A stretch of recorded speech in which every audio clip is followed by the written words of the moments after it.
Good morning, students, and welcome to Codecraft ICSE. आज है Codecraft ICSE का first video जिसमें हम पढ़ने वाले हैं द बेसिक्स ऑफ जावा. तो is everyone ready? Then let's begin. छोटा सा शॉर्ट वीडियो मैंने बनाया, वो जाके देख लीजिए. ओके, तो लेट्स स्टार्ट द वीडियो. और जिन्होंने सब्सक्राइब नहीं किया है वो सब्सक्राइब कर लेना, या फिर कोई बात नहीं करना तो मत करना, वीडियो देखने के बाद कर लेना. ठीक है, तो लेट्स स्टार्ट. और first program, first basic thing that we are going to learn is how to display a message. How to display a message, उसके लिए मैंने ये कोड किया है. तो सबसे पहले हम सीखेंगे कि क्लास क्या है. क्लास तो क्लास का मतलब क्या होता है कि अगर हम मान लीजिए कि मेरे को डिस्प्ले करना है ये मैसेज हेलो वर्ल्ड, तो क्लास का मतलब क्या होता है कि क्लास है वो एक द मेजर सेगमेंट. कि फॉर एग्जांपल मैं कैलकुलेटर की बात करूँ, कैलकुलेटर, ठीक है, तो कैलकुलेटर को अगर हम मेन बॉडी अगर मान के चले तो कैलकुलेटर एक मेन बॉडी है जो which is the foundation for all the functions. कि ऑल द बटन्स जो कैलकुलेटर के अंदर जो होते हैं उनका हर एक बटन का एक पर्टिकुलर फंक्शन होता है, एक पर्टिकुलर मीनिंग होता है. लेकिन अगर मैं एक बटन मान लो कि मेरे हाथ में एक बटन है, एक सिंगुलर बटन है मेरे हाथ में, और उस बटन का काम है, उस बटन का फंक्शन है एडिशन. ये दो नंबर्स का एडिशन करने के लिए मैं ये बटन दबाऊंगा. लेकिन एक बटन का मैं क्या करूँगा, अगर मेरे को वो बटन अगर यूज़ करना है तो ऑफ कोर्स मेरे को एक कैलकुलेटर चाहिए. और उस कैलकुलेटर में अगर मैं वो उस बटन को रखूँगा और तब उसमें मैं प्रेस करूँगा उस बटन को, तो उसका कोई काम होगा. Because without calculator, without the main body, without somewhere to keep the function, you cannot start a function. तो उसका मतलब क्या है कि मैं एक क्लास के बिना एक कोड को लिख ही नहीं सकता. उस कोड का कोई मतलब नहीं है अगर मैं क्लास ना रखूँ. तो क्लास और ऑब्जेक्ट्स, जब मैं जावा के बारे में बात करूँ या फिर कोई भी कोडिंग के बारे में बात करूँ तो उसमें एक बेसिक आती है क्लास एंड ऑब्जेक्ट्स. तो क्लास अगर मैं उसको एग्जाम्पल के थ्रू ही, इस चीज़ को मैं ओनली एंड ओनली एग्जाम्पल के थ्रू समझाने वाला हूँ कि क्लास का मतलब अगर मैं एग्जाम्पल ले लूँ एक स्कूल का. एक स्कूल को अगर मैं हम क्लास में हम उसको अगर मान लीजिए कि मैं एक स्कूल को क्लास गिनता हूँ, तो क्लास के अंदर एक क्लास के अंदर मल्टीपल ऑब्जेक्ट्स होते हैं. तो ये जो मैं अभी क्लास कर रहा हूँ वो अपना स्कूल वाला क्लासरूम नहीं है. तो क्योंकि मैंने स्कूल का एग्जांपल लिया है इसलिए आपको बहुत कन्फ्यूजन होगी कि आपको ये क्लासरूम वाले क्लास की बात कर रहे हैं या फिर क्लास जो जावा का क्लास है उसकी बात कर रहे हैं. तो सबसे पहले मैं स्पेसिफाई कर लूँ कि जब मैं सिर्फ क्लास बोलूँगा तो ये जावा वाले क्लास की बात कर रहा हूँ मैं. लेकिन जब मैं स्कूल वाले एग्जांपल में कोई स्कूल के अंदर के क्लासरूम की बात करता हूँ तो मैं उसमें क्लासरूम बोलूँगा. ठीक है, तो मान लीजिए कि मैंने स्कूल को क्लास मान लिया, तो एक स्कूल के अंदर मल्टीपल क्लासरूम्स होते हैं.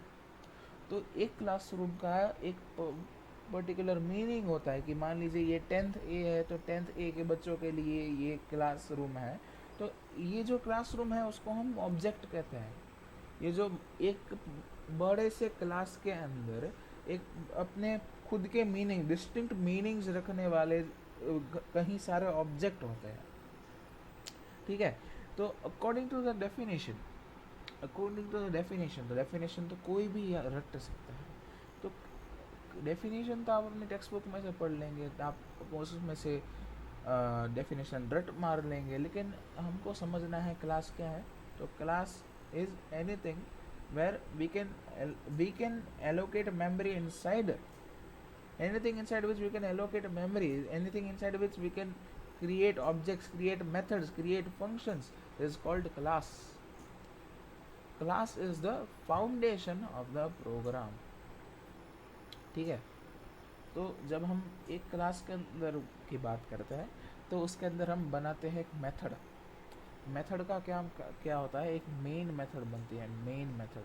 तो एक मेन मेथड जब हम बनाते हैं, मेन मेथड, तो मेन मेथड का काम होता है एग्जीक्यूट करना.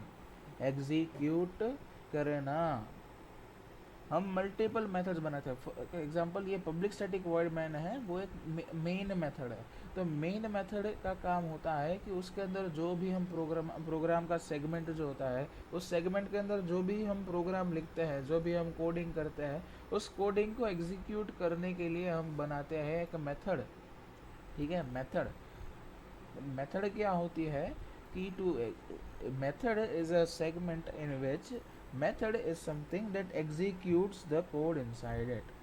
ठीक है, तो मेथड का काम क्या होता है कि उसके अंदर के सेगमेंट के अंदर हमने जो भी प्रोग्राम लिखा है उसको एग्जीक्यूट करना। ठीक है, कि उसका क्या काम होता है, उसके अंदर के कोड को एग्जीक्यूट करना। ठीक है, तो अब हम चलते हैं प्रिंटिंग के ओर। ठीक है, तो हमने बेसिक समझ लिया कि क्लास क्या है, मेथड क्या है, और अब हम समझने वाले हैं कि प्रिंट कैसे करते हैं। तो अगर अब मैं जब समझा रहा था, तो अगर आपने बारीकी से देखा होगा तो आपको पता चल गया होगा कि ये जो है ये प्रिंट है। ठीक है, इसमें प्रिंट लिखा है तो इसका मतलब क्या होगा कि ये प्रिंट करेगा। तो इसका मतलब कि हम जब भी बात करते हैं प्रिंट करने के बारे में, तो हम system dot out dot print लिखते हैं। System dot out dot print ये अपने दिमाग में घुसा दो, घुसा दो कि प्रिंट करने के लिए जो कोड होता है, जो सिंटेक्स होता है, उसको हम कहते हैं system dot out dot print. लेकिन मेरा एक एजेंडा है कि हम जितना पॉसिबल हो उतना कम चीज़ें हमें रटनी पड़े। ठीक है, रटनी पड़े। ठीक है, तो उसके लिए भी एक ट्रिक है कि इसको याद करने के लिए, अब देखो जब तुम प्रैक्टिस करते रहोगे तो तुम्हें याद रह जाएगा। लेकिन जब हम अभी तो शुरुआत कर रहे हैं, हमारी जावा में शुरुआत है सर, ऐसे तो सर नहीं याद रहेगा। तो चलो तुम्हें एक ट्रिक देता हूँ। तो जब हम बात करें सिस्टम की, तो क्या सिस्टम में रहने का यार।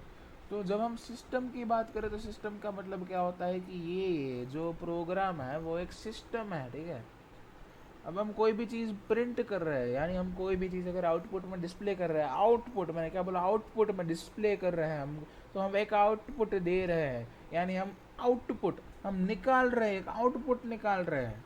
इसका मतलब क्या है, प्रिंट जो है वो एक आउटपुट है, आउटपुट। तो सिस्टम में से हम आउट निकाल रहे हैं, आउट। ठीक है, सिस्टम है, हमारा खुद का सिस्टम है ये, उसमें से हम आउटपुट दे रहे हैं, आउट।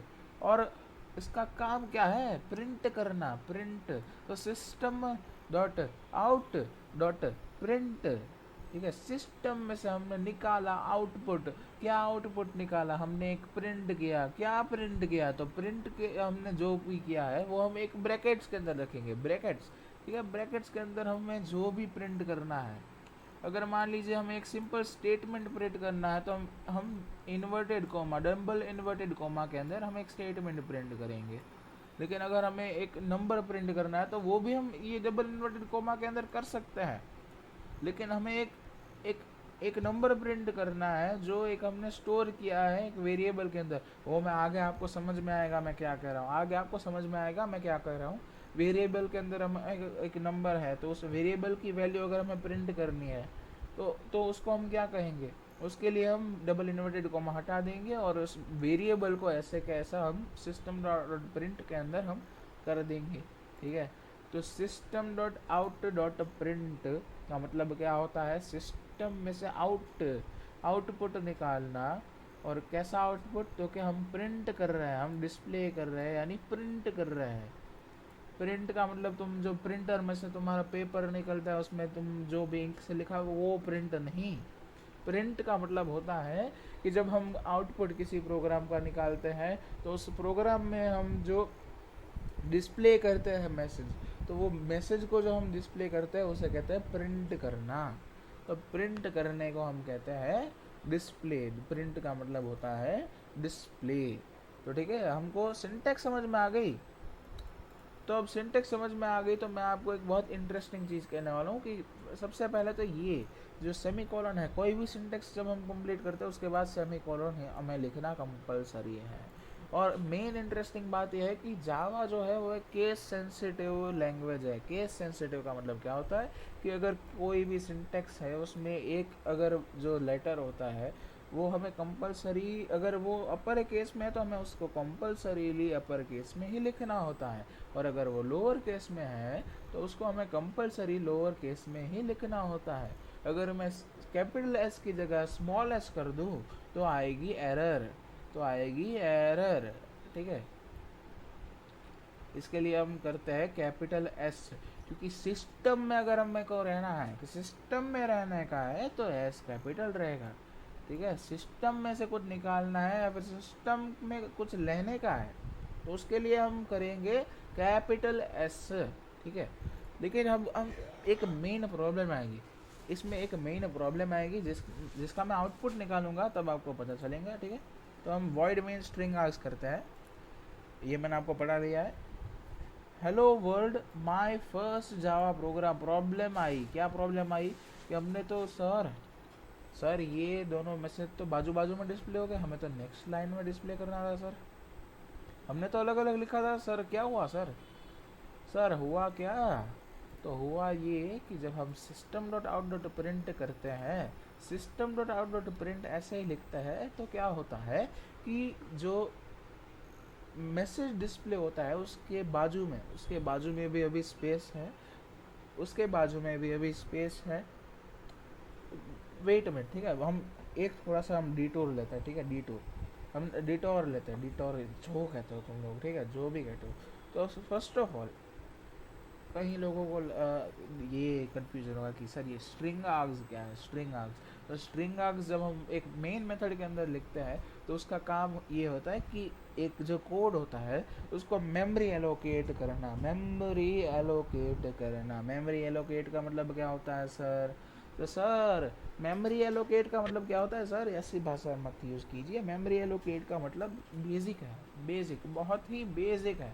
मेमोरी एलोकेट यानी अगर तुम्हें एक ऐसे लिखने को कहा, ठीक है, अपने ग्रामर के टीचर ने हमको ऐसे लिखने को कहा है, तो हम एक पेपर के अंदर लिखेंगे। तो अगर पेपर है हमारे पास तो उसमें हम लिख सकते हैं, क्यों? क्योंकि पेपर में एक जगह है लिखने को, पेपर में तुम लिख सकते हो क्योंकि पेपर में जगह है। तुम्हारे पास पेपर ही नहीं है तो कैसे लिखोगे तुम? हाथ में तो लिख के नहीं दे सकते। इसका मतलब यही होता है कि अगर हम किसी चीज़, कोई भी प्रोग्राम हम लिखते हैं, कोई भी प्रोग्राम का हम जो आउटपुट निकालते हैं उसकी खुद की एक स्टोरेज कैपेसिटी होती है, ठीक है, स्टोरेज कैपेसिटी। तो जो बाइट्स होते हैं, मेगाबाइट्स होते हैं, तो हम कोई गेम डाउनलोड करते हैं तो उसके लिए एक गेम के गीगाबाइट्स में आती है गेम्स, मेगाबाइट्स में आती है, एमबीज में, जीबीज में, वो क्या होती है? वो है स्टोरेज, जो कितना स्टोरेज रोकती है वो उसमें दिखा गया। तो अगर मान लो कि फ्री फायर है वो 576 MB की है, मुझे एग्जैक्टली याद नहीं है और मुझे एग्जैक्टली याद करना भी नहीं है। फॉर एग्जांपल फ्री फायर है वो 576 MB की है, तो तुम्हारे मोबाइल के अंदर वो 576 MB की स्टोरेज वो खुद की रोक के रखेगी। फिर ये बात अलग है कि उसके अंदर भी जो वो डाउनलोड कराते हैं उससे अलग होता है, लेकिन कोई बात नहीं, बेसिक हम पढ़ रहे हैं। अभी दूसरी बात में डिटोर, बड़ा डिटोर भी नहीं लेना है, ठीक है। तो स्ट्रिंग आर्ग्स वही करता है कि तुम्हारे एक कोड में वो एक खुद का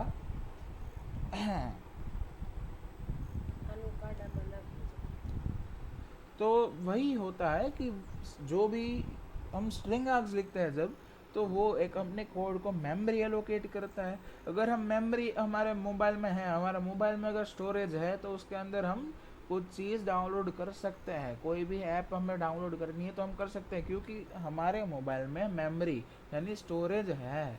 लेकिन अगर हमें स्टोरेज हमारे पास होगी ही नहीं तो हम डाउनलोड कैसे करेंगे? हमारे पास पेपर होगा ही नहीं तो हम लिखेंगे कैसे? तो वही स्ट्रिंग आर्ग्स जो होता है वो मेमोरी एलोकेट करता है। इतना समझ में आ गया? अब हम कंटिन्यू करते हैं। तो जब मैंने हेलो वर्ल्ड प्रिंट किया था तो हेलो वर्ल्ड का जो मैसेज जो डिस्प्ले हुआ होगा उसके बाजू में अभी मेमोरी है। मेमोरी क्या है कि वो एक बहुत बड़ी मेमोरी है, उसके हेलो वर्ल्ड के बाजू में भी अभी तुम डाल सकते हो। इसलिए ये क्या करेगा, जो देखो जावा या फिर कोई भी कोडिंग होती है, इसमें क्या होता है कि हम जो कुछ भी होता है वो सिंगल लाइन में होता है। लेकिन हमें अगर नई लाइन में करना होता है कोई चीज़ तो उसके लिए फंक्शंस में हम चेंजेस करते हैं।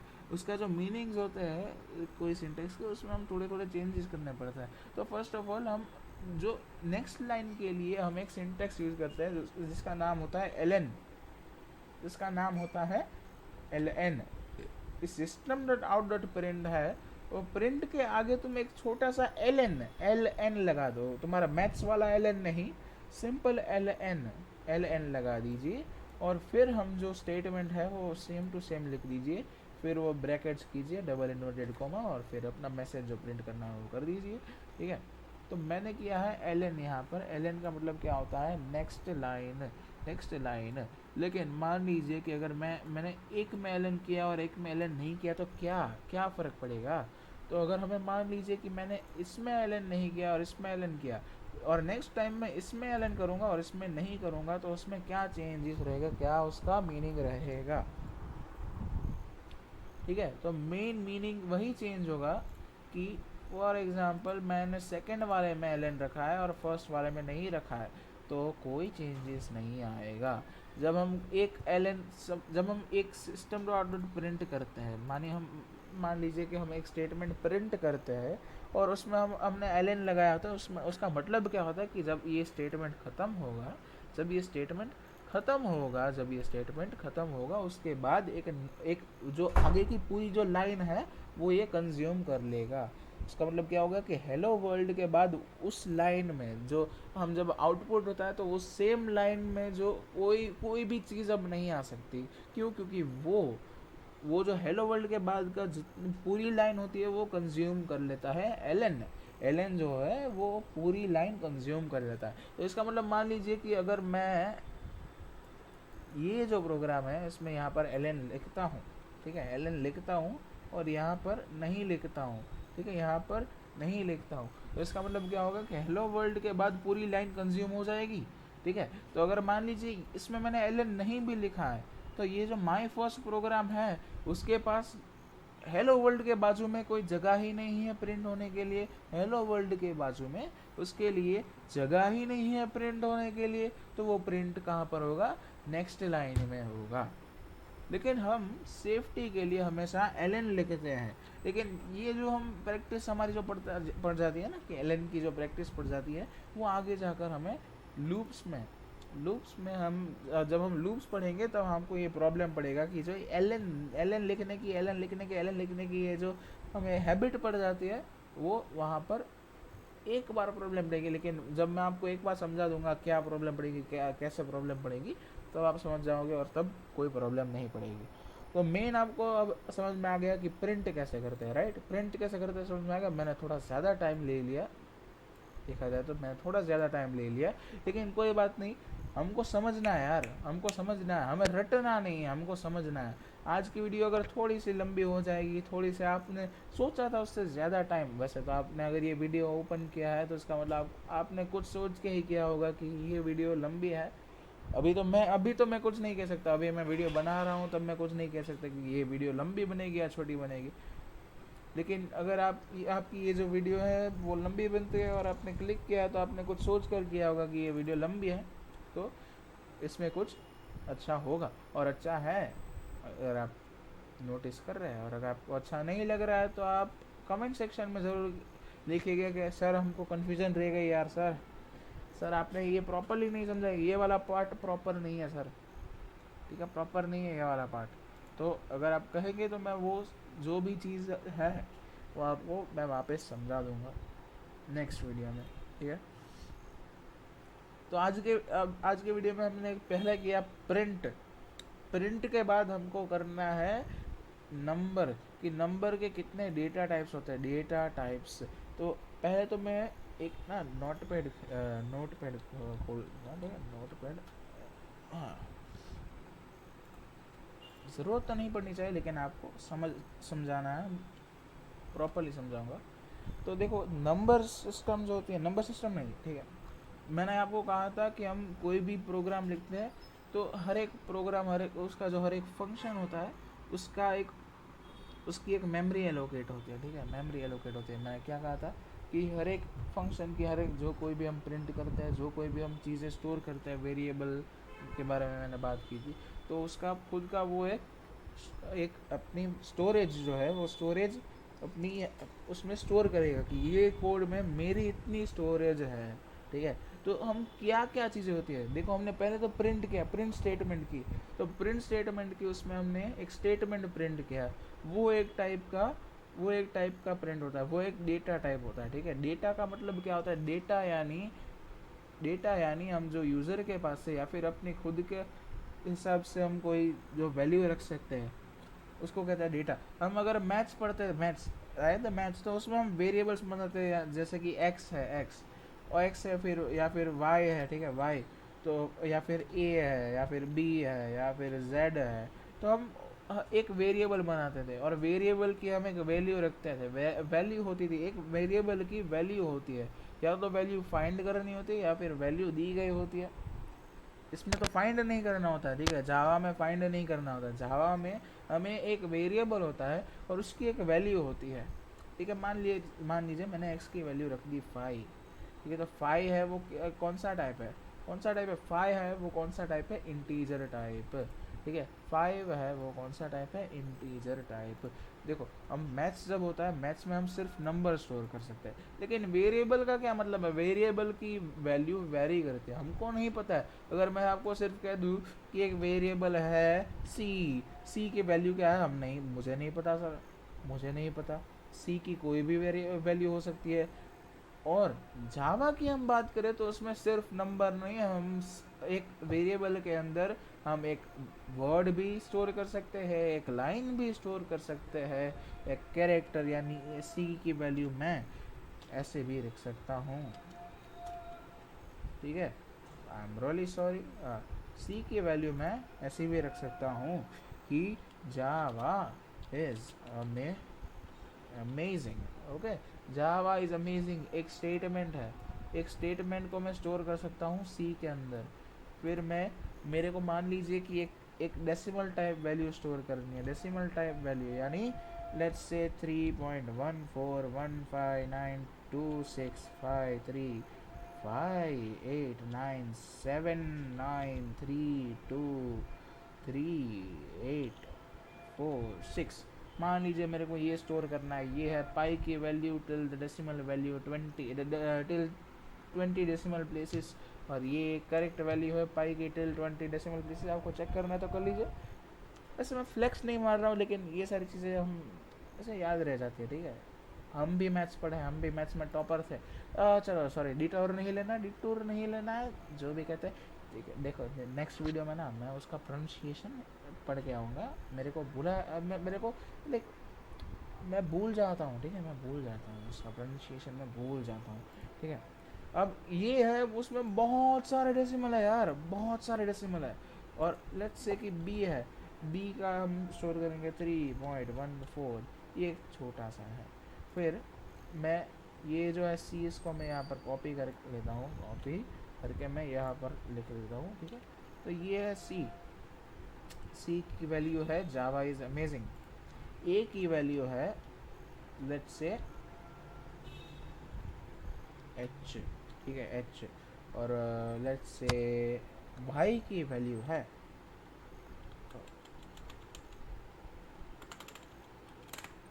एक बहुत बड़ा नंबर है। वैसे इतना बड़ा नंबर स्टोर भी हम नहीं कर सकते, लेकिन फॉर एग्जाम्पल हम मैं यहीं से अपने कोड में से ही नंबर ले लेता हूँ, ठीक है, ठीक है, हाँ, ठीक है। तो ये नंबर मैंने ले लिया, ठीक है, 1122233445। तो इसमें बहुत सारे नंबर, ये एक बहुत बड़ा नंबर है। लेकिन अगर मान लीजिए मैंने ये उसी की जगह मैंने मान लीजिए यहाँ पर 625 जो है 25 स्क्वायर, अगर मैंने मान लीजिए एक्स की वैल्यू रख दी 625, वाई की मैंने वैल्यू रख दी 1122334455, ए की वैल्यू मैंने रख दी सिर्फ एच, एक एक कैरेक्टर एच। फिर बी की वैल्यू मैंने रख दी 3.14, फिर जेड की वैल्यू मैंने रख दी 3.141592653589323846, और सी की वैल्यू मैंने रख दी जावा इज अमेजिंग। तो ये क्या है, एक वेरिएबल की एक वैल्यू है, एक वेरिएबल की क्या है, एक वैल्यू है। मतलब हर एक वेरिएबल की एक वैल्यू होगी और उसका अलग अलग टाइप होगा कि ये मान लीजिए ये एक स्मॉल नंबर है, ये एक बिग नंबर है, लार्ज नंबर है, लॉन्ग नंबर है, ये एक कैरेक्टर है, ये एक डेसिमल टाइप है, ये भी एक डेसिमल टाइप है इसमें, लेकिन इसमें बहुत ज़्यादा डेसिमल पॉइंट है, और ये एक क्या है, एक स्टेटमेंट है। तो जावा में भी हम वही करते हैं कि जावा में हम अलग अलग टाइप की वैल्यूज रखते हैं, और उस अलग अलग टाइप को हम कहते हैं, इसको हम कहते हैं डेटा। डेटा, इसको हम कहते हैं डेटा, इसको हम कहते हैं, सॉरी, इसको हम कहते हैं डेटा, इसको हम कहते हैं डेटा, इसको हम कहते हैं डेटा। और डेटा के अलग अलग टाइप होते हैं, अलग अलग टाइप होते हैं क्या। जावा इज अमेजिंग एक टाइप है। जावा इज अमेजिंग एक टाइप क्यों है, क्योंकि उसका एक अलग टाइप है, वो है एक स्टेटमेंट। उसका एक टाइप होता है कि ये इस टाइप का डेटा है। ये 3.14159 वाला जो पूरा है वो एक अलग टाइप का डेटा है, 3.14 है वो भी एक अलग टाइप का डेटा है। तो उसको हम कहते हैं डेटा टाइप्स। इस चीज़ को हम कहते हैं कि अलग अलग जो डेटा के टाइप्स जो होते हैं उसको हम कहते हैं डेटा टाइप्स। और हर एक डेटा टाइप का एक नाम होता है, हर एक डेटा टाइप का एक नाम होता है। और अगर आपने 8th स्टैंडर्ड में अगर आप आईसीएसई में होंगे तो आपने ऑलरेडी थोड़ा बेसिक सा पढ़ा होगा इस डेटा टाइप्स के बारे में, लेकिन फिर भी जो भी लोग जावा की नई शुरुआत कर रहे हैं उनको भी क्लियर होना चाहिए। और आपको अगर आप भूल गए होंगे तो भी आपको भी क्लियर होना चाहिए, इसके लिए मैं आपका रिवीजन करा रहा हूँ इसके बारे में। तो अगर मान लीजिए कि मैं x की बात करूँ तो x क्या है, एक इंटीजर है। एक x क्या है, x की वैल्यू 625 है, उसकी जगह मैं -625 भी रख सकता हूँ। तो अगर मान लीजिए कि एक इंटीजर टाइप होता है, तो इंटीजर टाइप अगर हम कोई वेरिएबल बनाते हैं तो उसके आगे हमें लिखना होता है I N T. I N T short form for integer. और इंटीजर टाइप की कोई भी वैल्यू हमें अगर बनानी होती है, अगर हमें स्टोर करनी होती है, तो उसको हम लिखते हैं I N T, right, I N T. अब y है वो एक बहुत बड़ा वो एक बहुत बड़ा इंटीजर है, बहुत बड़ा इंटीजर, ठीक है। और हर एक डेटा टाइप होता है, ठीक है, डेटा टाइप, हर एक डेटा टाइप उसकी एक खुद की स्टोरेज वैल्यू होती है। तो आईएनटी, तो ये आपको मैं जब क्लास 9th और 10th का जो सिलेबस जब हम कराने वाले हैं, जब सॉरी स्पेसिफिकली जब हम क्लास 9th का सिलेबस शुरू करेंगे, तब मैं आपको पढ़ाऊँगा कि हर एक डेटा टाइप की एक खुद की स्टोरेज की वैल्यू होती है। फॉर एग्जांपल हम कहते हैं ना कि ये गेम है वो इतने बाइट्स के, इतने मेगा बाइट्स के, इतने MBs के, GBs के। तो ये भी जो है फॉर एग्जांपल X625 है, तो वो अपनी खुद की एक स्टोरेज रखेगा जो है 4 बाइट्स। क्योंकि इंटीजर कोई भी नंबर होता है, इंटीजर कोई भी नंबर होता है, मान लीजिए कि मैंने 5 रखा है यहाँ पर, तो उसकी जो ये जो x है उसकी स्टोरेज होती है 4 बाइट्स, ठीक है। अब मैंने मान लीजिए कि ये जो इतना बड़ा नंबर है, इतना बड़ा नंबर, उसको हम इंटीजर के अंदर स्टोर नहीं कर सकते। आईएनटी टाइप कोई भी वेरिएबल के अंदर हम स्टोर नहीं कर सकते, क्योंकि ये 4 बाइट्स से ज़्यादा, मान लीजिए कि ये नंबर है वो 4 बाइट्स से ज़्यादा स्टोरेज लेता है, उस ये 4 बाइट से ज़्यादा स्टोरेज लेता है। तो उसके लिए हमने एक नया एक हमने बनाया डेटा टाइप, जिसका हमने नाम रख दिया लॉन्ग, ठीक है, लॉन्ग। तो लॉन्ग की स्टोरेज कैपेसिटी होती है 8 बाइट्स, 8 बाइट्स, ठीक है, 8 बाइट्स। फिर ए है, ठीक है, ए सॉरी ए है, तो उसके अंदर हमने स्टोर किया है कैरेक्टर। कैरेक्टर नाम ही कहता है कैरेक्टर, तो CHAR, कैरेक्टर के लिए हम एक शॉर्ट फॉर्म अगेन यूज़ करेंगे, जिसको हम कहेंगे CHAR, कैर, ठीक है। मैं कैर बुलाता हूँ, कुछ लोग चार बुलाते हैं, कुछ लोग कार बुलाते हैं, जो बुलाना है वो अपनी मर्जी है, अपने को समझ में आना चाहिए। कहीं लोग कैरेक्टर ही बोलते हैं, ठीक है, character A is equals to H, मैं बोलता हूँ char A is equals to H, ठीक है। अब बी है, बी वो क्या है, बी एक होता है डेसिमल टाइप। तो डेसिमल टाइप में भी आप देख रहे हैं कि दो अलग अलग डेटा टाइप है। तो पहले डेटा टाइप का नाम है फ्लोट, ठीक है, फ्लोट। फ्लोट यानी एक डेसिमल टाइप वैल्यू, लेकिन जब हम एक फ्लोट टाइप वैल्यू लेते हैं तब हम पीछे लगाता है एक एफ।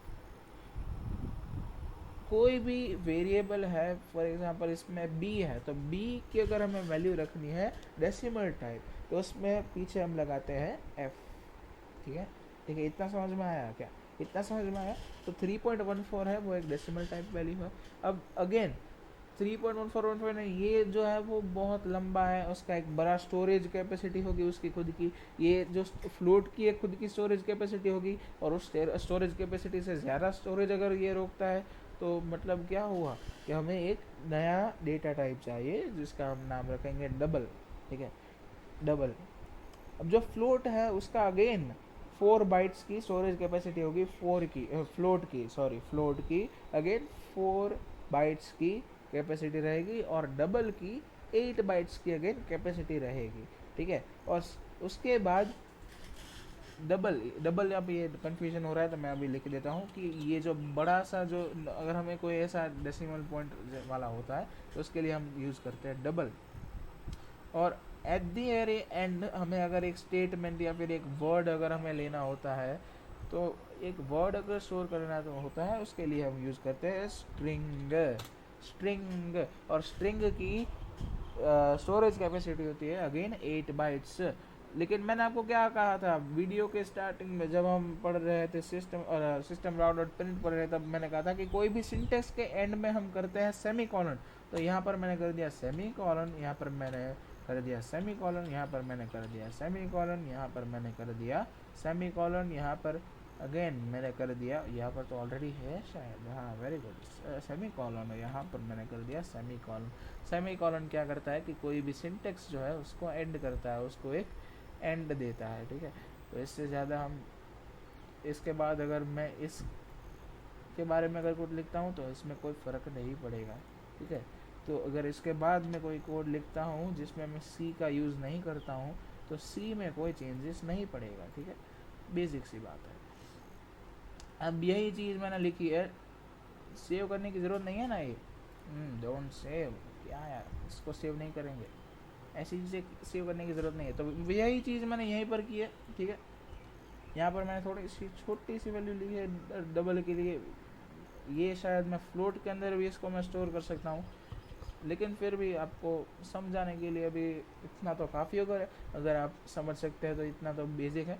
अगर मैंने यहाँ पर मैंने अलग अलग डेटा टाइप लिया है और उसका फिर मैंने प्रिंट किया है, देखो ये आप देख सकते हैं कि स्ट्रिंग के अंदर मैं एक नंबर भी स्टोर कर सकता हूँ, एक ऐसा स्पेशल कैरेक्टर भी स्टोर कर सकता हूँ।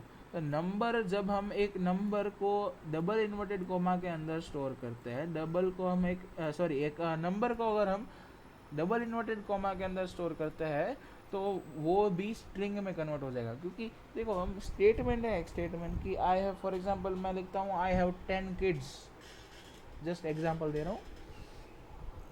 फॉर एग्जांपल मैं कहता हूँ आई हैव 10 किड्स, तो 10 जो है 10, जब हम नॉर्मली अगर मैं आपसे पूछूँ 10 क्या है तो आप कहेंगे एक नंबर है सर।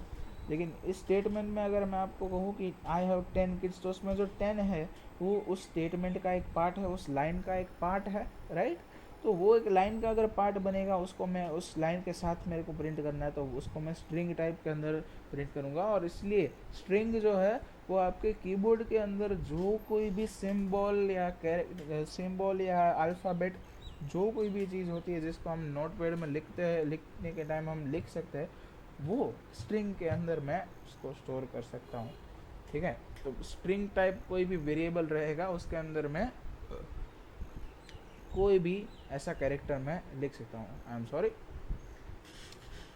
अब हम आगे बढ़ेंगे। ठीक है, डेटा टाइप्स आपको क्लियर हो गए। अब मैं आपको समझाऊंगा वेरिएबल। तो वेरिएबल आपने ऑलरेडी समझ लिया है कि वेरिएबल कोई भी डेटा टाइप होता है, तो उसके बाद हम एक वेरिएबल रखते हैं, और कोई भी वैल्यू होती है उसको हम वेरिएबल के अंदर ही स्टोर कर सकते हैं। ऐसे ही वैल्यू हम खुली सी नहीं रख सकते हैं। फॉर एग्जाम्पल मैं सिस्टम डॉट प्रिंट के अंदर मैं अगर आपको मान लीजिए मैं प्रिंट करूँ 556, फॉर एग्जाम्पल मैं प्रिंट करूँ 67, तो अगर आई एम सॉरी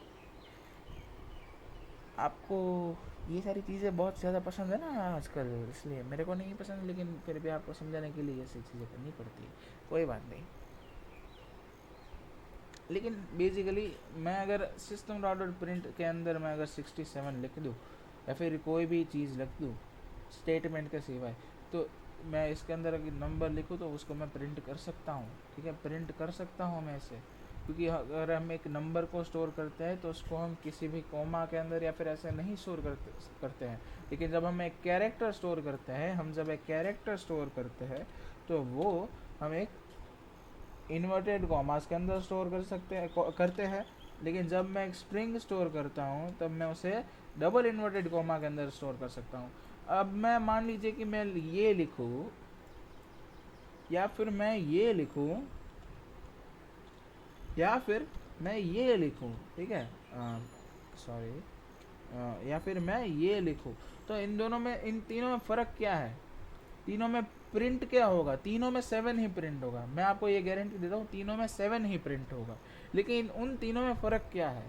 जो पहला वाला मैंने आपको दिखाया जिसमें मैंने सिर्फ 7 रखा, तो वो 7 जो होगा उसका डेटा टाइप होगा इंटीजर। फिर जो दूसरा वाला उसमें जो डेटा टाइप होगा, डेटा टाइप जो होगा वो कैरेक्टर होगा। और तीसरा यानी ये वाला है, उसमें डेटा टाइप होगा स्ट्रिंग, ठीक है। अब कोड को जैसा था वैसा कर देते हैं। अगर इस प्रिंट करेंगे, इसको हम अगर प्रिंट करेंगे तो उसकी वैल्यू आएगी 5, ठीक है, 5 इसकी वैल्यू रहेगी और मैसेज डिस्प्ले होगा 5। अब देखो, मान लीजिए मैंने ये वाला आपको प्रिंट करके नहीं दिखाया, मैं रियली सॉरी, ठीक है। तो जैसा कि आप देख रहे हैं ये सारी चीज़ें प्रिंट हो गई यहाँ पर, ठीक है, लाइन में प्रिंट हो गई ये सारी चीज़ें, ठीक है। और इसको हम अगर इसका आउटपुट निकालेंगे तो इसकी वैल्यू आएगी 5।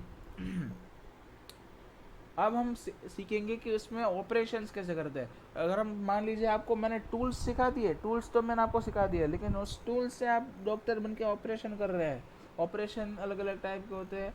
ऑपरेशन के लिए चाहिए हमको ऑपरेटर्स और वो सारी चीज़ें, ये जो थियोरेटिकल चीज़ें वो मैं आपको नेक्स्ट वीडियोस जब मैं आपको अपना क्लास 9th का सिलेबस कराऊंगा तब मैं आपको वो सारी चीज़ें सिखाऊंगा। लेकिन आपको अभी बेसिक मीनिंग जो है हर एक सिंटेक्स का वो समझा दूंगा। और बहुत बेसिक है यार, अब आज के वीडियो में तो मैं बहुत बेसिक कर रहे हैं। आगे आगे हम धीमे धीमे हम लेवल बढ़ाते रहेंगे और फिर आपको कुछ मज़ा आएगा। फॉर एग्जांपल ये सम है, ठीक है, सम का मतलब होता है एडिशन। एडिशन का मतलब होता है दो वैल्यूज़ को ऐड करना, ठीक है, ऐड करना। तो अब मान लीजिए ये एक इंटीजर टाइप वैल्यू है ए की, ये एक इंटीजर टाइप वैल्यू है बी, एक की वैल्यू है 5, दूसरे की वैल्यू है 10, और उसको हम स्टोर करते हैं उनका सम। तो ए प्लस बी, जब हमको इन दोनों का सम निकालना तो उसको हम क्या करेंगे, ए प्लस बी लिखेंगे। और ए प्लस बी है उसकी जो एक वैल्यू आएगी 15, उसको हम किस में स्टोर करेंगे? तो उसके लिए हमें एक नया वेरिएबल चाहिए C is equals to A plus B. तो मैंने क्या कहा कि एक वेरिएबल है, ठीक है, हमने क्या सीखा, एक वेरिएबल है, उसकी जो वैल्यू है उसको हम वेरिएबल के फॉर्म्स में भी स्टोर कर सकते हैं। तो मैंने क्या किया, सी की वैल्यू ए प्लस बी के फॉर्मेट में स्टोर कर दी। अब ए की वैल्यू मैं चेंज करूँगा तो सी की वैल्यू चेंज होगी, बी की वैल्यू चेंज करूँगा तो भी सी की वैल्यू चेंज होगी। और अगर मान लीजिए मैंने दोनों की वैल्यू चेंज कर दी तो सी की वैल्यू चेंज होगी या ना होगी, क्योंकि इसके मैंने अगर वैल्यू 10 रख दी, उसकी 5 रख दी तो सेम ही रहेगी। लेकिन इसका मतलब मैं कहना क्या चाहता हूँ कि जो रिलेटिव वैल्यू है सी की वो चेंज होती रहेगी, ठीक है। सी की वैल्यू अगर मैं ए और बी की वैल्यू चेंज करूँ तो सी की वैल्यू भी चेंज हो जाएगी। तो इतनी बेसिक चीज़ है, इतनी समझ में आई आपको चीज़। सी की वैल्यू अगर मैं ये रख दूँ ए प्लस बी और उसको मैं अब प्रिंट करूँगा, ठीक है, ए प्लस बी यहाँ पर क्या है, ए प्लस बी यहाँ पर अगर मैं आपसे पूछूँ ए प्लस बी क्या है तो वो वेरिएबल नहीं है। ये ए प्लस बी वाला जो पार्ट है वो वेरिएबल नहीं है, वो वैल्यू भी नहीं है, वो क्या है, एक स्टेटमेंट है, क्योंकि उसको हमने लिखा है डबल इन्वर्टेड कॉमा के अंदर, ठीक है, डबल इन्वर्टेड कॉमा के अंदर, ठीक है। और उसके बाद प्लस सी, ये एक बहुत इंपॉर्टेंट चीज़ है। ये चीज़ आपने उसमें भी देखी होगी डेटा टाइप वाले में। प्लस सी का मतलब क्या होता है, जब हम मान लीजिए कि सी है, सी, ठीक है, सी है, वो एक वेरिएबल है, उसको हमें प्रिंट करना है। अगर हम मान लीजिए मैं एक नया system dot out dot print बनाऊँ, system dot out dot println, ठीक है, इसके अंदर मैं लिख दूँ ऐसे ही सी, तो उसकी वैल्यू होगी 15, इसमें यहाँ पर आउटपुट आएगा 15, ठीक है। लेकिन अगर मान लीजिए कि मेरे को सी के पहले एक स्टेटमेंट लिखवाना है कि A plus B is equals to, फिर मेरे को सी की वैल्यू प्रिंट करवानी है, तो मैं क्या करूँगा कि मैं पहले वो स्टेटमेंट लिखूँगा, ठीक है, मैं वो पहले वो स्टेटमेंट लिखूँगा, लिख दिया ऐसे, फिर मेरे को सी की वैल्यू मेरे को प्रिंट करवानी है तो मैं सी लिखूंगा, लेकिन उन दोनों के बीच में मैं रखूंगा ये प्लस। प्लस का मतलब क्या होता है कि ये जो स्टेटमेंट है उसके ऊपर मैं अपनी एक और मेमोरी ऐड करना चाहता हूँ, एक और मेमोरी ऐड करना चाहता हूँ जिसकी डेटा टाइप अलग है। ठीक है, डेटा टाइप उसकी अलग है क्योंकि सी है वो एक इंटीजर टाइप है, A plus B is equals to जो है पूरा स्टेटमेंट वो एक स्ट्रिंग है। ठीक है, स्ट्रिंग है, उसके बाद मेरे को एक ये इंटीजर टाइप मेरे को प्रिंट करवानी है तो मैं क्या करूँगा प्लस सी, प्लस सी। तो इसमें प्लस प्रिंट नहीं होगा लेकिन सी की वैल्यू प्रिंट होगी क्योंकि हम सी जो है उसकी जो मेमोरी है उसको हम ऐड करना चाहते हैं A plus B is equals to के बाद। ठीक है, A plus B is equals to के बाद मैं सी की वैल्यू को प्रिंट करवाना चाहता हूँ, इसके लिए मैं यहाँ पर करूँगा प्लस सी। प्लस सी करने आपको अब ये वाला कोड भी समझ में आ गया होगा। मैं मेरी मिस्टेक है एक्चुअली, आई एम सॉरी। ये कोड में मैं आपको ये समझाना भूल गया था, आई एम रियली सॉरी। ये भी इसका मतलब क्या है कि मैंने आई की वैल्यू मैंने पहले आई की वैल्यू प्रिंट की, उसके बाद मेरे को एक और मेमोरी एलोकेट करनी, मेमोरी ऐड करनी है। कौन सी टाइप की, स्ट्रिंग टाइप की। उसमें मैंने क्या प्रिंट किया, स्पेस प्रिंट किया, यानी मैं इसके बीच में और इसके बीच में मैं स्पेस प्रिंट कर रहा हूँ। अब उसके बाद मैंने वापस स्पेस प्रिंट की, फिर एफ की वैल्यू डाली, फिर वापस स्पेस, फिर डी और फिर सी, ऐसे करते करते ये सारी वैल्यूज़ जो है वो मैंने प्रिंट कर दी। ठीक है, ठीक है, ठीक है। अब आपको वेरिएबल समझ में आ गया, सम समझ में आ गया, डिफरेंस समझना है आपको। डिफरेंस में सेम टू सेम चीज़ें होती है। ए की वैल्यू ली मैंने, बी की वैल्यू ली, फिर मैंने कर दिया ए माइनस बी और फिर मैंने प्रिंट कर दिया A minus B is equals to plus C. ठीक है, अब मल्टीप्लिकेशन में हम ऐसा क्रॉस तो हमारे पास कीबोर्ड में होता नहीं है, क्रॉस की जगह हम एक्स होता है, लेकिन एक्स तो हम यहाँ पर यूज़ नहीं कर सकते क्योंकि एक्स अगर मैं यहाँ पर यूज़ करूँगा तो क्या होगा, एक्स भी एक वेरिएबल है, एक्स को भी हम ऐसा वेरिएबल यूज़ कर सकते हैं। तो यहाँ पर अगर मैं एक्स तो यूज़ नहीं कर सकता, तो इसके लिए हमने एक स्पेशल कैरेक्टर सिलेक्ट किया जिसका नाम है एस्ट्रिक। एस्ट्रिक, इसको लोग स्टार बोलते हैं लेकिन उसका असली नाम है, इस कैरेक्टर का नाम है एस्ट्रिक। ठीक है, तो एस्ट्रिक करता क्या है कि दो वेरिएबल के बीच में अगर मैं एस्ट्रिक रख दूँ तो वो उसका मल्टीप्लिकेशन करेगा। एस्ट्रिक का फंक्शन क्या है कि एस्ट्रिक करेगा दो वेरिएबल या फिर दो वैल्यू की मल्टीप्लिकेशन। अब c की वैल्यू हो गई 5 इंटू 10 दैट इज 50। यहाँ पर मैंने लिख दिया statement plus C is equals to plus C मैंने लिख दिया, तो इसकी वैल्यू आएगी 50। Same goes with division. Division में हम वो डिवीजन वाली साइन होती नहीं है, इसलिए हम यूज करते हैं slash which represents division, which means slash क्या कब हम यूज़ करते हैं मैथ्स में, फ्रैक्शन के बारे में जब हम बात करते हैं तब फ्रैक्शन यानी डिवीजन ही होता है, इसलिए हमने स्लैश यूज़ किया है यहाँ पर भी। तो जब हम a स्लैश बी करेंगे तो a स्लैश बी की वैल्यू है वो मैंने इंटीजर में इंटीजर टाइप में यहाँ पर स्टोर की है। लेकिन अगर मान लीजिए मैंने a की वैल्यू 12 रख दी तो क्या होगा, a डिवाइडेड बाई b में जब करता हूँ तो 12 डिवाइडेड बाई 5 होगा जिसकी वैल्यू आती है 2.4। लेकिन ये सी है वो इंटीजर टाइप है तो क्या होगा सर, तो सर एरर आ जाएगी ना। नहीं, एरर नहीं आएगी क्योंकि जब हम बात करते हैं, जब हम एक वेरिएबल की बात करते हैं जो एक इंटीजर टाइप है, ठीक है, उसके अंदर हम कोई भी डिविजन्स कराते हैं, अगर मान लीजिए डिवीजन कराते हैं इंटीजर टाइप वेरिएबल के अंदर, तो क्या होता है कि 12 डिवाइडेड बाई 5 होगा जिसकी वैल्यू आएगी 2.4 और उसको वो राउंड ऑफ कर देगा और उसकी वैल्यू सी के अंदर स्टोर होगी, सी के अंदर 2 स्टोर होगी। देखो a स्लैश बी का आंसर 2.4 आता है लेकिन सी है वो एक क्या है, वो एक इंटीजर टाइप वेरिएबल है, उसको पॉइंट के बाद की चीज़ है उसको हजम ही नहीं होती है, उसको खाने में थम्स अप चाहिए यार, छाछ नहीं हजम होगी, मेरे को छाछ नहीं हजम होगी, छाछ हजम ही नहीं होगी तो वो थम्स अप लेगा, छाछ को जाने देगा, छाछ मेरे को नहीं चाहिए यार। ठीक है, और फिर क्या करेगा कि सी के अंदर स्टोर हो जाएगा 2। अब वही चीज़ मैं अगर मैं आपको पूछूं कि a की वैल्यू है 12, ठीक है, a की वैल्यू है 12 और b की वैल्यू है 5, लेकिन मैं अगर आपसे पूछूं b स्लैश a, या फिर मान लीजिए इसकी जगह मैं कर देता हूँ 10, ठीक है, मैं 10 ही रखता हूँ, ठीक है 10 ही रखता हूँ मैं, 5/10 करता हूँ, मैं उसको सी में स्टोर करता हूँ, तो आप मुझे कहिए यहाँ पर क्या क्या आएगा, क्या आएगा यहाँ पर?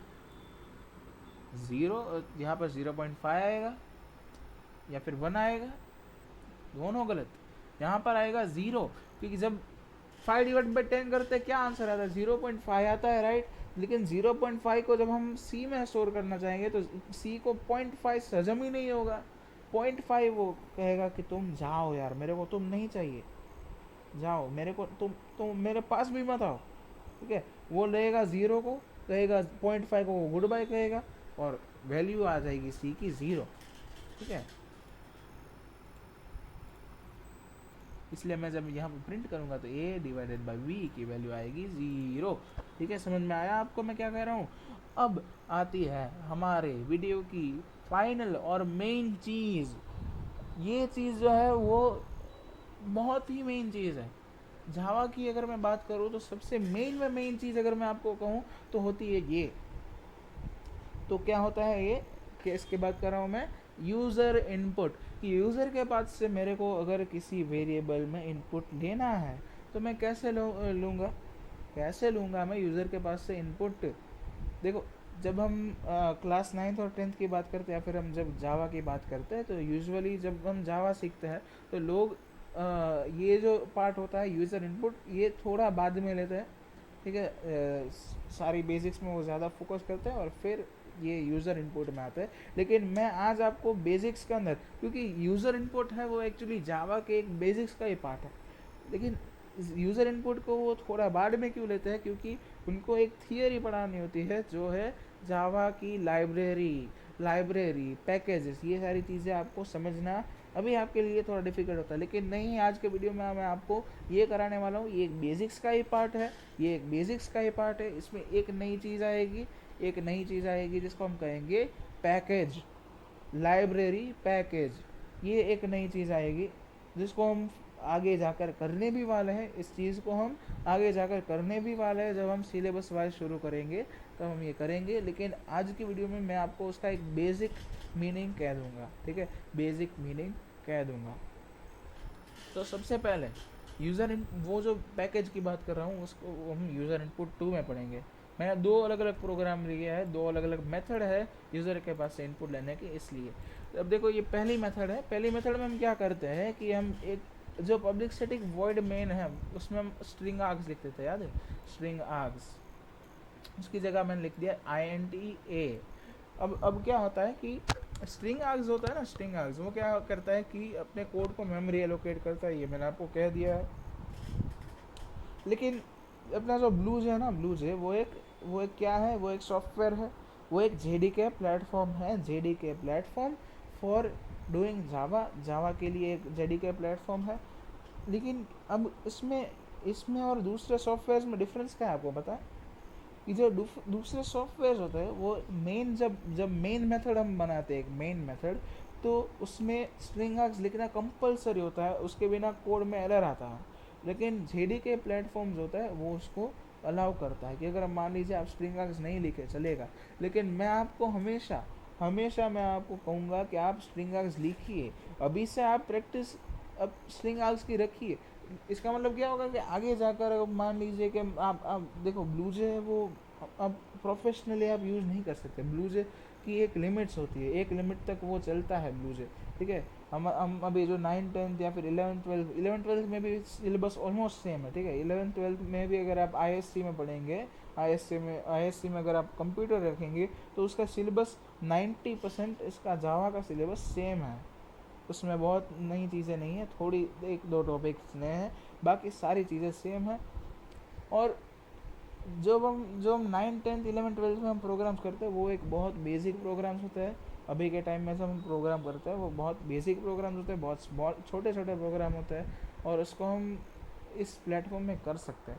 लेकिन जब हम आगे बढ़ेंगे, हम जब प्रोफेशनली आगे बढ़ते हैं, तो उसके लिए ये प्लेटफॉर्म की एक लिमिट होती है, वो एक लिमिट तक चलता है। लेकिन फिर हमें एक प्रोफेशनल प्लेटफॉर्म चाहिए, एक प्रोफेशनल सॉफ्टवेयर चाहिए जिसके अंदर हम जावा के या फिर कोई भी कोड लिख सकते हैं, ठीक है। और ये जो ब्लूजे है वो एक बहुत ही एजुकेशनल प्लेटफॉर्म है। उसके अंदर कोई भी नए जो यूज़र होता है नए नए यूज़र होते हैं जिसको जावा पढ़ना होता है, उसके लिए ये ब्लूजे एक बहुत ही हेल्पफुल सॉफ्टवेयर होता है। इसलिए हम ब्लूजे को यूज़ करते हैं। अब मेन बात आई आई एन टी ए की। आई एन टी ए जब हम स्ट्रिंग आर्स की जगह लिखते हैं तो अब क्या होता है कि जब मैंने मान लीजिए कि मैंने ये जो प्रिंट वाला है, प्रिंट वाला याद है, मैंने यहाँ पर वॉइड मेन स्ट्रिंग आर्स किया था। वॉइड मेन स्ट्रिंग आर्स करने पर एक मेथड कॉल आती है। मेथड कॉल का मतलब क्या होता है, पहले तो मैं आपको मेथड कॉल का मतलब समझाता हूँ कि कोई भी मेथड होती है, कोई भी method, public static void main है, वो एक मेथड है।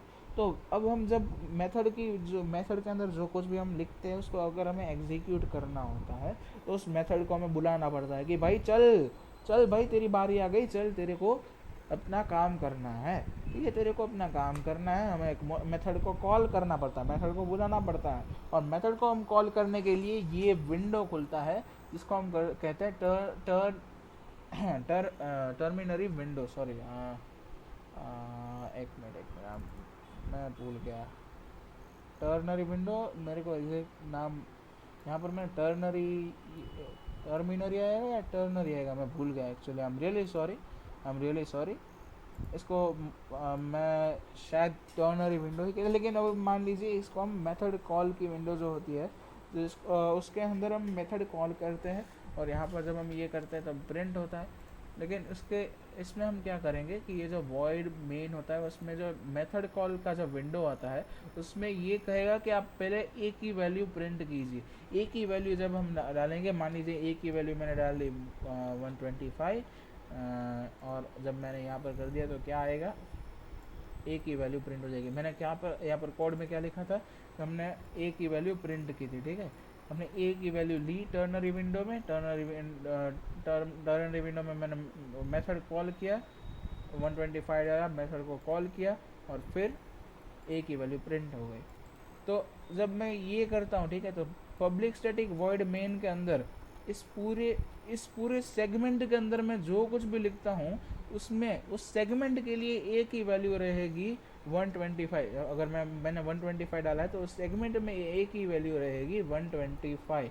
अगर मैंने मान लिया ए की वैल्यू मैंने डाल दी 100 या फिर फॉर एग्जांपल 75 डाल दी, तो इस पूरे सेगमेंट के लिए ए की वैल्यू रहेगी 75। लेकिन इस सेगमेंट के बाहर मैं जब गया, इस सेगमेंट के बाहर गया तो ए की वैल्यू हो जाएगी चेंज, ए की वैल्यू हो जाएगी चेंज। ए की वैल्यू ही नहीं रहेगी क्योंकि ए ही नहीं रहेगा। ए जब मैं कोई भी ये वेरिएबल में डिफाइन करता हूँ तो मैंने वेरिएबल डिफाइन किया है मैंने मेन मेथड के अंदर, तो मेन मेथड के अंदर वो वेरिएबल रहेगा।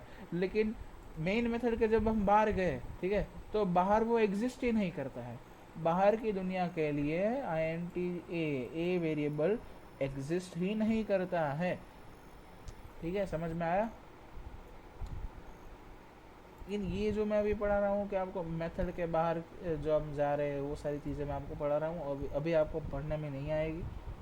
अभी थोड़ी देर बाद में हम पढ़ने वाले हैं, उसको कहते हैं यूज़र डिफाइंड मेथड्स, ठीक है। यूज़र डिफाइंड मेथड्स में हम पढ़ने वाले हैं कि जब ये जो हमारा जावा का प्रोग्रामिंग है वो सिर्फ एक मेन मेथड से बाउंड नहीं है, मेन मेथड से बाहर भी जाती है चीज़ें, ठीक है। तो ये है फर्स्ट मेथड, और फर्स्ट मेथड को मैं आपको इनिशियल स्टेजेस में मैं आपको रिकमेंड नहीं करूँगा ये जो फर्स्ट मेथड है, क्योंकि जब हम मेन मेथड की बात करें तो मेन मेथड पे हम स्ट्रिंग आर्ग्स को डायरेक्टली रिप्लेस नहीं कर सकते जब हम कोई दूसरे प्लेटफॉर्म की बात करें तो। लेकिन ये जो INT8 जो मैंने आपको सीखा है वो ये अभी के लिए पढ़ना थोड़ा ज़रूरी है, क्योंकि ये आपको यूज़र डिफाइंड मेथड जब हम पढ़ेंगे तब आपको काम आएगा कि एक्चुअल में हम जब ये जो मेथड है उसको हम एक्चुअल में कैसे यूज़ कर सकते हैं। यूज़र डिफाइंड मेथड्स या फिर कंस्ट्रक्टर्स, इन दोनों चीज़ों में आपको समझ में आएगा कि ये जो चीज़ हम यूज़ क्यों करते हैं और कैसे करते हैं, उसकी एक्चुअल यूजेज कैसा होता है, वो मैं आपको पढ़ाऊँगा, ठीक है। अब ये हुआ पहला मेथड, ये हुआ दूसरा मेथड जिसकी मैं बात कर रहा था। तो सर ये क्या है सर, थोड़ा नई नई चीज़ें दिख रही है सर, ये क्या है सर, ये नहीं समझ में आया मेरे को, ये नहीं समझ में आएगा सर। सर देखो ये समझ में आया, ठीक है, ये समझ में आया, ये समझ में आ गया सर, ये समझ में आ गया, ये भी, ये नहीं समझ में आया सर, ये समझ में नहीं आया, ये समझ में नहीं आया, और ये भी समझ में नहीं आया। ये सारी चीज़ें क्या है सर, 3 लाइन में हमने कुछ नया किया है, नया किया तो डर नहीं जाना है। देखो सबसे पहले तो जावा की यही बात है, जावा में कभी डरना नहीं है। जावा में मैं आपको एक सजेशन सबसे पहले देता हूँ, जब आपने अगर स्कूल में कंप्यूटर रखा है एज ऑप्शनल सब्जेक्ट, तो स्कूल में अगर आपको जावा में इंटरेस्ट है, अगर आप कोडिंग को समझ सकते हैं, सिर्फ जावा को नहीं, कोडिंग में आपको इंटरेस्ट है और आप कोडिंग को समझते हैं, अगर आप कोडिंग को समझ सकते हैं तो ही आप जावा, तो ही आप कंप्यूटर रखिए, वरना कंप्यूटर ना रखिए। ये मेरी रिक्वेस्ट है, मैं आपको कह रहा हूँ, ठीक है। अब हम पढ़ेंगे, ठीक है, अब अभी हम पढ़ेंगे, मैं आपको समझाऊंगा, क्योंकि किसी भी कोड से कभी डरना नहीं है, डरना नहीं है कभी। तो देखो, मैंने आपको कहा, मैं पैकेजेस की मैं कुछ बात कर रहा हूँ, ठीक है। पैकेजेस का मतलब क्या होता है? अब जावा होता है, जावा, ठीक है, जावा, इसके अंदर ऐसे कई टाइप के फंक्शंस होते हैं, जैसे सिस्टम डॉट डॉट प्रिंट कहा मैंने, right, system dot dot print कहा, वैसे उसके टाइप के कई सारे फंक्शंस होते हैं, कई सारे फंक्शन, उन हर एक फंक्शन का एक अलग अलग मीनिंग होता है। अब देखो, फंक्शंस जो होते हैं ना, कि मान लीजिए कि ये सेट ऑफ फंक्शंस है, ये सेट ऑफ फंक्शंस, कि मान लीजिए कि इस फंक्शन ए है, फंक्शन बी है, फंक्शन थ्री है, ये जो सारे फंक्शंस है, वो हर एक फंक्शन का एक एक लोकेशन होता है, ठीक है। एक लोकेशन कहने की जगह उस कैटेगरी होती है, एक कैटेगरी, राइट।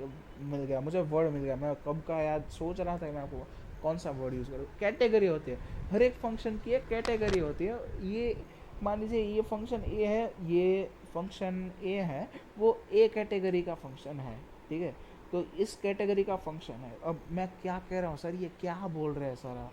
कुछ नहीं समझ में आ रहा, कुछ नहीं समझ में आ रहा, ठीक है, कोई बात नहीं। देखो देखो, समझ में आएगा, धीमे धीमे समझ में आएगा, पेशेंस रखना। देखो, हम जब हम एक फंक्शन होता है, ठीक है, जावा होता है, जावा, तो उसके अंदर कई सारे पैकेजेस होते हैं, पैकेजेस, जावा के खुद के कहीं सारे पैकेजेस होते हैं, और हर एक पैकेज के अंदर कहीं सारे सेट ऑफ फंक्शंस होते हैं, कहीं सारे क्या होते हैं, सेट ऑफ फंक्शंस होते हैं, कि ये टाइप के फंक्शंस, आई एम सॉरी, ये टाइप के जो सारे फंक्शंस होते हैं वो इस पैकेज को बिलोंग करते हैं। अब देखो, हम यूजुअली जब हम जावा की प्रोग्रामिंग करते हैं, तो हमने ये सारे कोड को जब हम देखा, ये सारे कोड को हमने देखा, तो उसमें क्या हुआ था कि हमने कोई भी ये इंपोर्ट विम्पोर्ट क्या है, ऐसा हमने कुछ भी यूज़ नहीं किया था।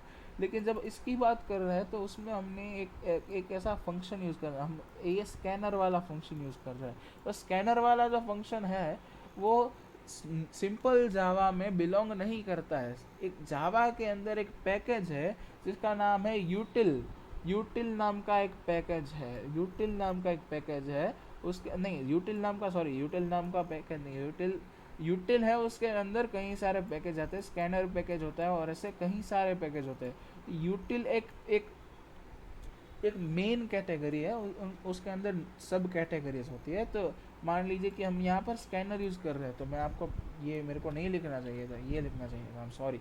तो एक स्कैनर टाइप का पैकेज होता है, ठीक है, स्कैनर टाइप का पैकेज होता है।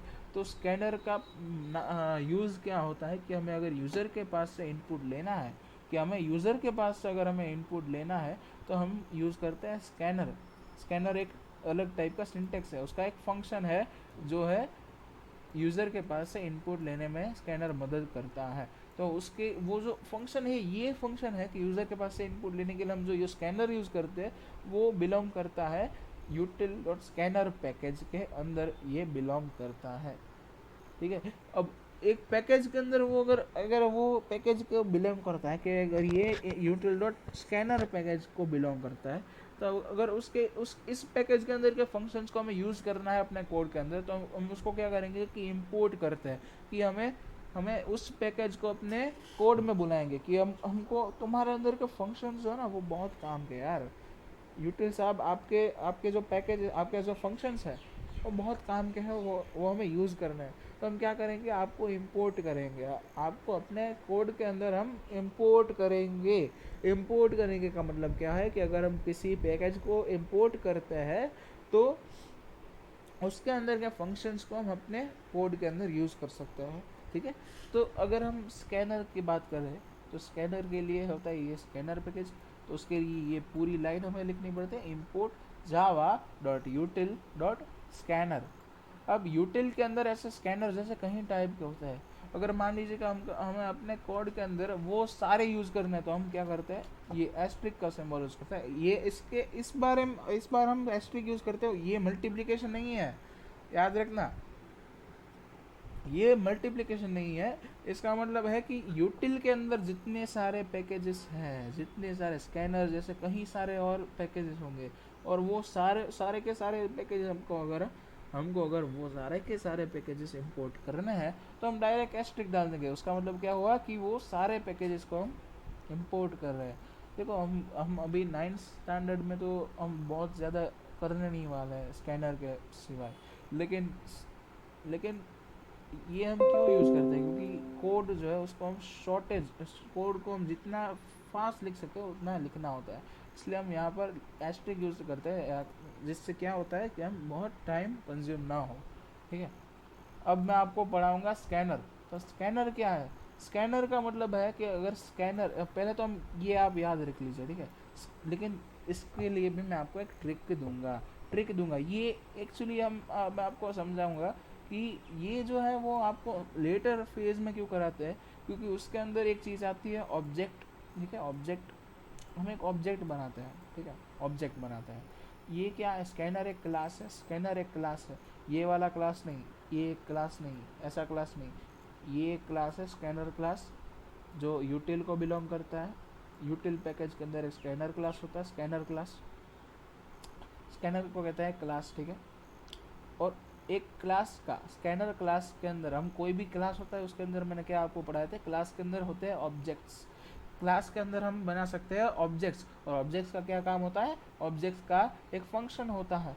ठीक है, ऑब्जेक्ट का एक फंक्शन होता है, हर एक ऑब्जेक्ट का एक फंक्शन होता है। तो स्कैनर है वो भी एक क्लास है, जिसको हमने यहाँ पर बुलाया, उस क्लास को हमने यहाँ पर बुलाया, और उस क्लास के अंदर जो कोई भी फंक्शन है वो हम यूज़ कर सकते हैं। ठीक है, तो स्कैनर क्लास के अंदर मैंने ये एक ऑब्जेक्ट डिफाइन किया। क्या मैंने किया? ऑब्जेक्ट डिफाइन किया, यानी आई एन है वो एक ऑब्जेक्ट है। जैसे हम कोई भी वेरिएबल को डिफाइन करते हैं, वेरिएबल हम एक बनाते हैं, तो हम क्या करते हैं, उसको उसके आगे आई एन डी लगते हैं, फिर ए, और एक ए नाम का वेरिएबल बन गया, तो आगे जाके हम ए को वैल्यू भी दे सकते हैं। अब आई एन है, आई एन वो भी एक ऑब्जेक्ट है, लेकिन ऑब्जेक्ट को डिफाइन करने के लिए वो ऑब्जेक्ट जो है उसको हम एक रिलेशन देते हैं। क्या है रिलेशन उसका? उसका रिलेशन है स्कैनर नाम का जो क्लास है उसके साथ उसका रिलेशन है, क्योंकि वो बिलोंग करता है स्कैनर को। अब इन इन ऑब्जेक्ट हम जब भी यूज़ करेंगे, वो किसको दर्शाएगा, वो किसको रिप्रेजेंट करेगा? स्कैनर को। अब इनका फंक्शन क्या होता है? इनको देखो, हमने इनको यहाँ पर डिफाइन तो कर लिया कि scanner in is equals to new scanner, कि जब हम कोई भी एक ऑब्जेक्ट बनाते हैं तो उसमें हम ये जो न्यू है, न्यू वो एक कीवर्ड है, कीवर्ड। ठीक है, न्यू स्कैनर का मतलब क्या हुआ कि एक नया स्कैनर क्लास, की नया स्कैनर क्लास हम नहीं बना रहे, नया स्कैनर क्लास नहीं, उसका मतलब होता है कि एक स्कैनर क्लास का एक हमने ऑब्जेक्ट बनाया, एक नया ऑब्जेक्ट बनाया, और उस ऑब्जेक्ट का एक काम है कि वो यूज़र के पास से इनपुट लेगा। लेकिन अब स्कैनर के बाद हमने ब्रैकेट्स के बाद हमने अंदर लिखा सिस्टम डॉट इन। याद है मैंने आपको system dot out dot print में आपको पढ़ाया था कि सिस्टम डॉट आउट, इसके अंदर मैं इतना एम्फेसिस क्यों दे रहा था? याद है आपको इतना एम्फेसिस मैं क्यों दे रहा था? System dot out, system dot out इतनी बार मैं क्यों बोला था? क्योंकि वही चीज़ यहाँ पर है। जब हम प्रिंट कर रहे हैं तो क्या करते हैं, हम आउटपुट दे रहे हैं, आउटपुट। लेकिन जब हम यूज़र के पास से कोई वैल्यू रहे तो हम क्या कर रहे हैं, इनपुट ले रहे हैं, इनपुट। तो हम सिस्टम में से आउटपुट निकालना था, सिस्टम में से एक आउट निकालना था, तो हम सिस्टम आउट लिख रहे थे। लेकिन अब हमें सिस्टम में लेना है, यूज़र के पास से वैल्यू लेनी है, देनी नहीं है। अब हमको वैल्यू लेनी है यूज़र के पास से, तो हम क्या करेंगे, system dot in in input ले रहे हैं, यानी सिस्टम डॉट इन। ठीक है, समझ में आया? देखो, ये सारी चीज़ें ना हमको स्कूल में नहीं पढ़ाते। स्कूल में हमको हर एक कोड के हर एक चीज़ का हर एक मीनिंग नहीं पढ़ाते हैं, लेकिन हमको मीनिंग पढ़ना होता है ना। कि देखो, किसी ने जावा बनाया है, तो जावा के अंदर कोई सिंटेक्स बनाया तो उसका एक मीनिंग रहेगा। ठीक है, उसके बिहाइंड एक लॉजिक रहेगा, तो हमें वो लॉजिक समझना है। ठीक है, हमें वो कोड को रट्टा नहीं मारना है, उसके लॉजिक को समझना है, फिर हम सीख पाएंगे जावा। फिर हम समझ में पाएंगे सिर्फ जावा नहीं, कोई भी लैंग्वेज ले लो, कोई भी कोडिंग लैंग्वेज ले लो, उसके अंदर तुम जो उसके जो सिंटेक्स है, उसको तुम समझ पाओगे, तो तुम उसको यूज़ कर पाओगे। ठीक है, इतना समझ में आ गया आपको? स्कैनर एक इन नाम का ऑब्जेक्ट कैसे बनाता है। तो ये तो सिर्फ इंट्रोडक्शन है, इतना तो सिर्फ इंट्रोडक्शन है स्कैनर क्लास का। अब हम हमें उस using in we have to take the value from the user. तो मैंने कहा यूज़र को कि आप एक नंबर डालिए, फिर मैंने एल एन कर दिया, यानी अब जो कुछ भी होगा वो नेक्स्ट लाइन में होगा, राइट। अब मैंने ये लिखा, सर ये क्या है सर, ये क्या है सर, आपने तो ये तो समझा, ये समझ में आ गया, ये समझ में आ गया, लेकिन ये क्या है। ठीक है, अब ए जो है ए की मैं वैल्यू डाल रहा हूँ। जब मैं ए इज इक्वल्स टू यहाँ पर लिखता, तो मैं एक देखो, जब मैंने आपको समझाया था कि डेटा टाइप्स में, तो यहाँ पर मैंने हर एक वेरिएबल की एक वैल्यू प्री डिटरमाइंड वैल्यू मैंने लिख दी थी। प्री डिटरमाइंड वैल्यू ये बहुत इंपॉर्टेंट चीज़ है, बहुत इंपॉर्टेंट चीज़ है। जब हम जावा के कोई भी प्रोग्राम लिखते हैं, जावा का कोई भी प्रोग्राम लिखते हैं, उसमें जब हम एक वेरिएबल बनाते हैं, तो वेरिएबल की दो टाइप की वैल्यूज हो सकती है। अब इसमें मैं डेटा टाइप की बात नहीं कर रहा, दो टाइप की वैल्यूज हो सकती है, दो काइंड्स की value. There are two kinds of value possible for a variable, two kinds of value, static value and dynamic value. I am not talking about this time, I mean मैं इस बार वो data type की बात नहीं कर रहा। वो जो वैल्यू है, वैल्यू वो दो काइंड की हो सकती है, वो है स्टैटिक एंड डायनामिक। अगर जो कुछ होशियार लोग होंगे वो ऑलरेडी समझ गए स्टैटिक डायनामिक क्यों कह रहे हैं, लेकिन आप अभी आपने अगर नई शुरुआत की है तो मैं आपको समझाता हूँ कि स्टैटिक का मतलब क्या होता है। फिजिक्स में आपने स्टैटिक और डायनामिक पढ़ा है, ठीक है, स्टैटिक और डायनामिक आपने पढ़ा, static equilibrium, dynamic equilibrium, same चीज़ है यहाँ पर। स्टैटिक का मतलब क्या होता है, स्टेशनरी। डायनामिक का मतलब क्या होता है, मूविंग। अब कोई भी चीज़ मूविंग होती है तो उसकी वैल्यू वेरी करती है, ठीक है, उसकी एक पर्टिकुलर पोजीशन नहीं होती। डायनामिक की वैल्यू जो होती है वो चेंज होती जाती है।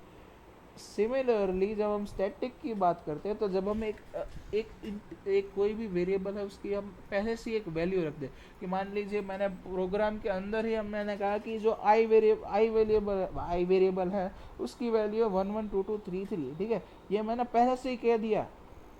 मैंने आई को कह दिया कि तुम्हारा जीवन में तुम्हारी ये वैल्यू है 112233। मैंने उसकी एक प्री डिटरमाइंड यानी पहले से डिटरमाइन की हुई एक मैंने प्री डिटरमाइंड वैल्यू रख दी, जिसका मैंने नाम रखा 112233। लेकिन जब हम यूज़र के पास से वैल्यू लेते हैं तो हमें एक वेरिएबल बना कर रखना पड़ता है, या फिर जब हम यूज़र के पास से वैल्यू लेते हैं तब एक वेरिएबल बनाते हैं। तो जब हम वेरिएबल बनाते हैं,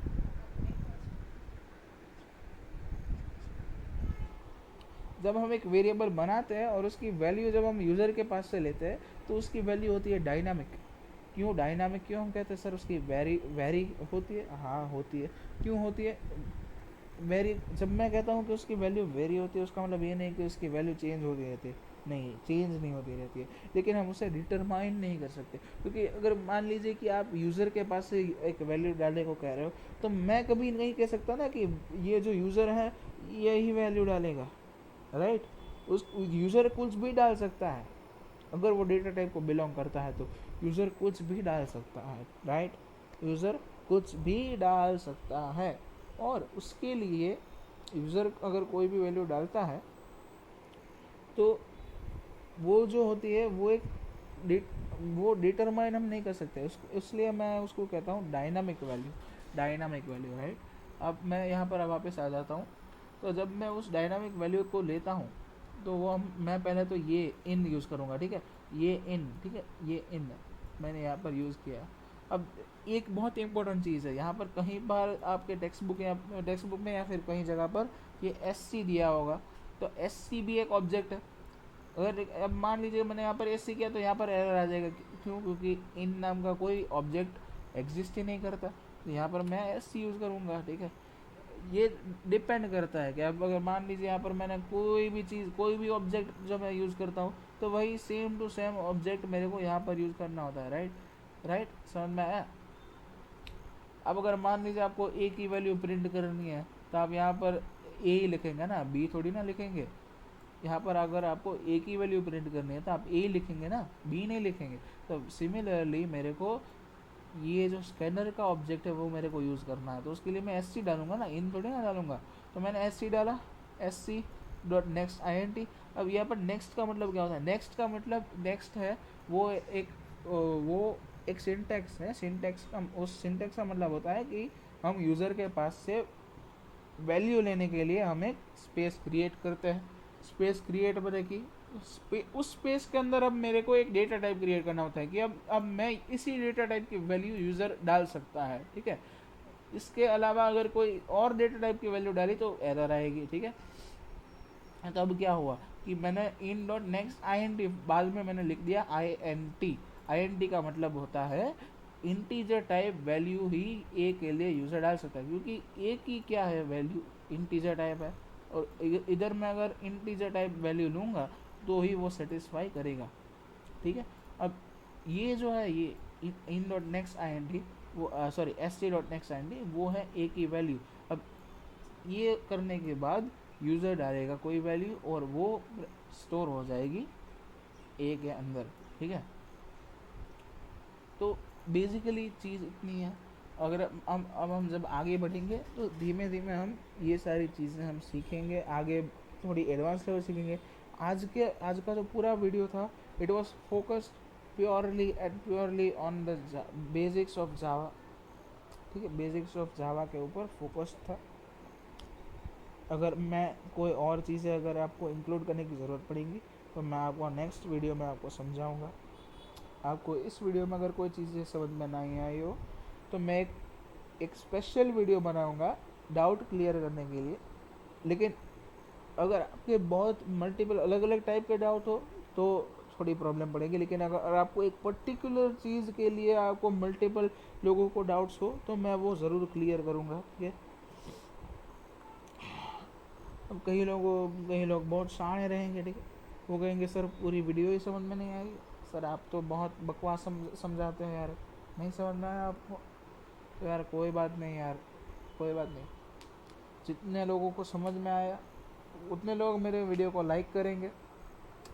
और अगर हमको कंटिन्यू करना है तो देखो ये तो मेरा इस चैनल में मैंने अभी नई चैनल शुरू की है, ठीक है, नई चैनल मैंने अभी नहीं शुरू की है, बहुत पुरानी चैनल नहीं है, इसलिए आपके सपोर्ट के थ्रू ये चैनल और मैं आगे बढ़ पाएंगे।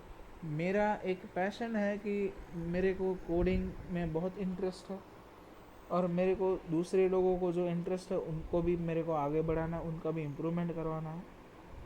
प्रॉब्लम कई बार क्या पड़ती है कि आपको कोडिंग में इंटरेस्ट है लेकिन अच्छा पढ़ाने वाला नहीं है, इसलिए आपके लिए मैं आपका एक सपोर्ट बन के आया हूँ। और ऑफ कोर्स कि मेरे में भी कोई गलती निकल सकती है, मैं भी कई बार कुछ गलत बोल सकता हूँ या फिर कुछ ऐसी चीज़ें मैं समझाता हूँ जो आपको समझ में नहीं आ पाई हो, ठीक है, एक बार में ना समझ में आई है तो या तो वो कुछ चीज़ क्या होती है कि आपको बार बार समझ नहीं होती, बार बार आप अगर आप रेफ़र करोगे, अगर मेरे पास से नहीं, फॉर एग्जांपल आप दूसरे वीडियो में से अगर आप समझे, अगर आप बार बार उस चीज़ के बारे में अगर आप समझे तो आपके दिमाग में वो शायद जाए, ठीक है।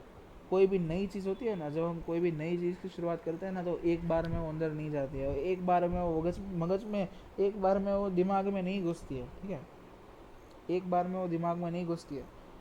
लेकिन धीमे धीमे जब हम बात करें, धीमे धीमे हमको जब समझ में आए तो हमको लगता है कि यार ये तो सही है, इसमें इतना कुछ डिफ़िकल्ट भी नहीं था। तो बेसिक बातें सिर्फ इतनी है। आज की वीडियो में हमने कितना कुछ पढ़ा, हमने प्रिंट करना सीखा, हमने डेटा टाइप सीखे, हमने वेरिएबल के बारे में कुछ सीखा, हमने फिर कुछ ऑपरेशंस किए जैसे कि सम था, डिफरेंस था, मल्टीप्लिकेशन था और डिवीजन था।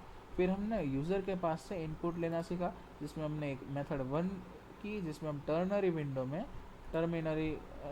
या फिर जो मेथड कॉल की विंडो है उसके अंदर हम वैल्यू लेते हैं, और दूसरी मेथड जिसमें हम यूज़र के पास से अंदर से वैल्यू लेते हैं। अब मेन बात ऑफ कोर्स मेरे को आपको दिखाना पड़ेगा कि अब वो कैसा दिखेगा। तो जब हम ये आउटपुट करते हैं तो एंटर नंबर आया, राइट।